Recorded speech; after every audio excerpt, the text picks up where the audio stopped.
Assalamualaikum warahmatullahi wabarakatuh. Sahabat Opok dimanapun berada, Dewan Juri yang saya hormati, pada kesempatan ini saya akan mencoba memperkenalkan diri. Nama saya Asep Saiful Ulum, berasal daripada Pondok Pesantren Darul Aitam yang beralamat di Kampung Sukasari, Desa Sukamaju, Kecamatan Cikata, Kabupaten Sukabumi. Dan nama produk kami adalah perikanan sukses mandiri. Oke, pada kesempatan hari ini saya akan mencoba mengulas ataupun menjawab pertanyaan-pertanyaan yang ada di sini, yaitu ada 6 pertanyaan. Yang pertama, menerapkan ajaran Islam dalam usaha pesantren. Ini menerapkan ajaran Islam dalam usaha pesantren, tentunya yang pertama, jadikan bisnis sebagai ladang ibadah. Tentunya harus memakai hati yang ikhlas, ya gitu, hati yang bersih, karena dengan hati yang bersih insya Allah akan menjadi sukses. Yang kedua, tanamkan kejujuran, keikhlasan, ketawakalan kepada Allah Subhanahu wa taala. Yang ketiga, poin yang paling penting adalah doa. Doa dan berusaha. Ada pepatah mengatakan era et labora, berdoa sambil berusaha. Berusaha dengan kerja keras, kerja ikhlas, kerja cerdas, kerja tuntas. Lillah, fillah, billah. Oke, selanjutnya pertanyaan yang kedua, menetapkan konsumen, ya. Bagaimana menetapkan konsumen? Maka dari itu kita harus meningkatkan kualitas dan kuantitas produksi yang kita punya. Jadi kalau produknya kurang baik, maka kita perbaiki. Lalu poin selanjutnya, memberikan pelayanan yang baik dan ramah. Tentunya ini poin yang penting, ya. Harus ramah, jangan sampai kita di rumah ada masalah dibawa ke tempat kerja. Jadi kalau misalkan di tempat kerja, jangan sampai marah-marah, haruslah senyum selalu, ya. Oke. Lalu poin yang berikutnya, berikan rasa aman dan nyaman, ya, kepada pelanggan.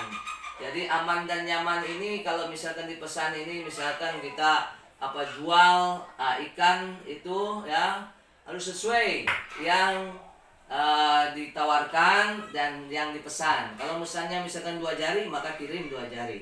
Jangan sampai tidak, ya. Itu akan mengecewakan. Oke, berikutnya berikan THR apabila dibutuhkan, ya. Oke, bahasan yang nomor 3, bagaimana mengelola penjualan produk. Ini mengelola penjualan produk, ya. Langkah-langkah yang paling utama adalah, yang pertama yang harus kita perhatikan, kenali pelanggan dengan baik. Yang kedua, melakukan promosi yang tepat. Nah, ini penting juga. Promosi yang tepat harus di momen-momen tertentu seperti PHBI, karena disitulah dibutuhkan, ya, produk kita. Banyak dibutuhkan. Yang ketiga, membangun tempat usaha yang strategis. Nah, ini penting. Jadi kita harus bangun tempat usaha yang strategis. Lalu yang keenam adalah selanjutnya maksud saya membuat toko online. Nah, ini penting karena apa? Dalam pandemik ini perlu dibuat toko online, ya. Oke, pertanyaan selanjutnya yaitu nomor 4. Kita bahas bagaimana mengelola produksi. Nah, ini bagaimana mengelola produksi? Tentunya ada beberapa langkah. Yang pertama, melakukan perencanaan produksi, ya. Harus ada rencana yang matang. Kalau tidak ada rencana yang matang, maka akan terjadi kegagalan dalam produksi. Lalu yang kedua, melakukan pengendalian produksi. Lalu yang ketiga, jangan takut untuk mengambil keputusan. Ini poin terpenting. Kalau kita memulai bisnis, maka kita jangan takut rugi. Karena apa? Karena kalau kita takut rugi, maka kita tidak akan usaha-usaha, maka kita tidak akan sukses. Kalau kita dengan memulai walaupun gagal, taruhlah kegagalan itu jadikan untuk motivasi menjadi sukses.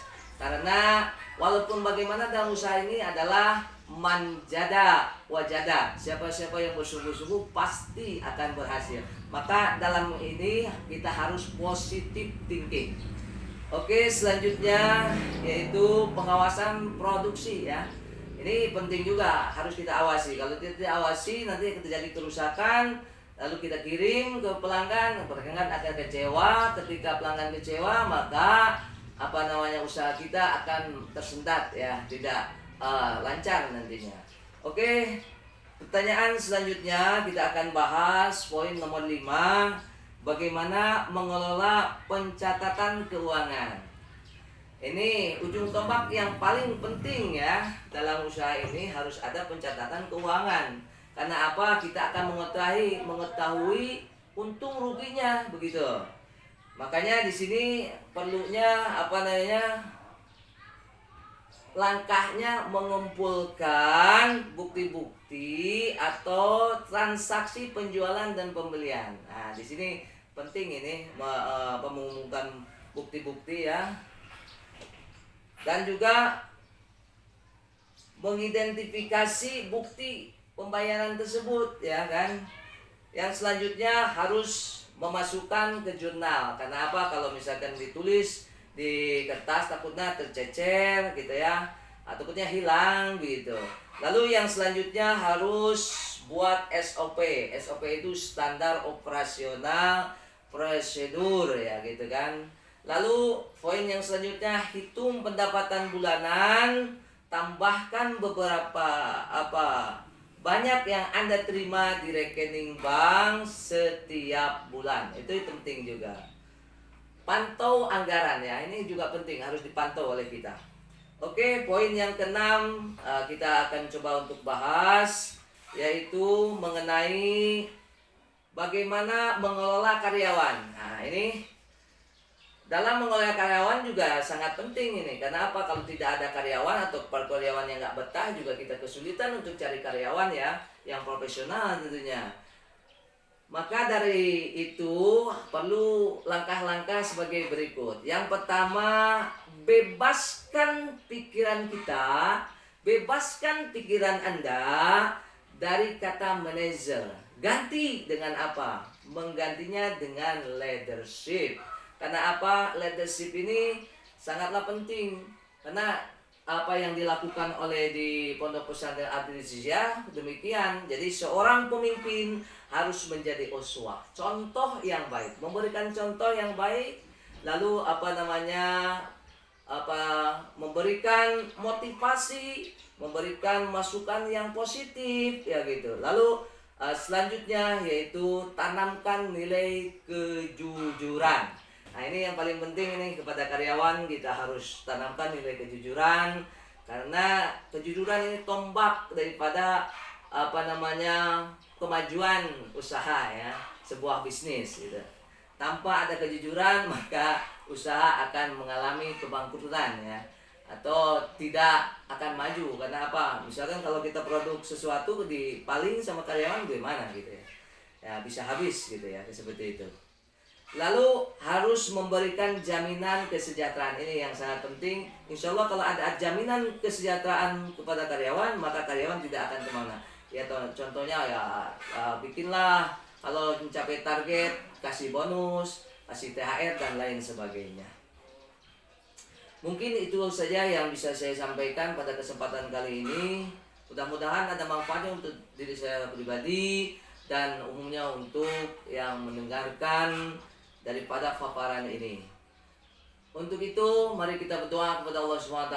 Mudah-mudahan acara kita ya diridhoi oleh Allah SWT.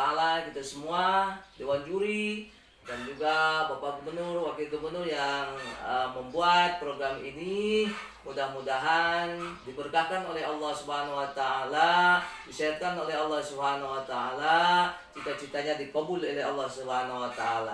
Jabar juara, Darul Aitam juara, umat sejahtera.